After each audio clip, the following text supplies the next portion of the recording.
Tradition on this podcast that the last guest leaves a question for the next guest, not knowing who they're leaving it for. The question left for you is, if you could have anything in the world for the rest of your life, what would it be and why? And you can't say your family. Okay. I was going to ask for that clarification. Okay. If I could have any one thing, an item that's not a person, I would choose to have my scriptures. These holy scriptures that I read every day. I believe a lot of my happiness in life has come from my religious conviction and my belief in a higher power and my faith in God. As a scientist, it seems like too many people want to describe faith as a negative thing, but everything we do is based on faith. Every action we take is a faith in a hope that the consequence will be one we want. And so for me, it would be my scriptures, just my way of meditating and pondering my position in the greater universe and my connection with what I believe to be a God, a loving Heavenly Father who cares about me and that I can go to when I feel like I need help that goes beyond what I can do with my own hands. What do you think this is all about, this life? What do you think the point of all of this is? Oh, that's a big question. I believe it is to show our Heavenly Father that we are capable of more.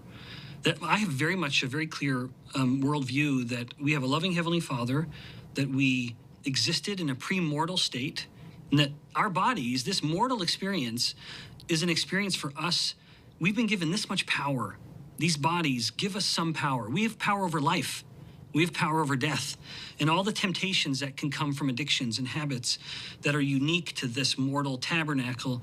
I think we've been given a period of time to show that we can wield power and control ourselves.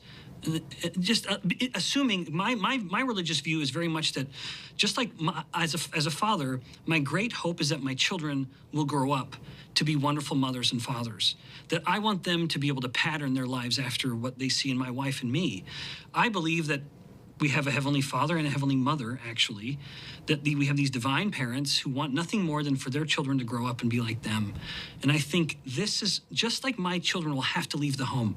If I coddled them and protected them and only let them stay in my home, they'd never learn anything. They'd never grow up because mom and dad are doing everything. This, I think, mortal life is our divine parents' opportunity to show, to help us grow up. And then the time will come for us to pass on, and we will come back to them, hopefully showing that we are ready to continue to learn and progress and be more like them. To what end? For what reason? To mimic what our heavenly parents have been able to do, where they have been able to create a world and populate it with their spirit children. I want to do that too.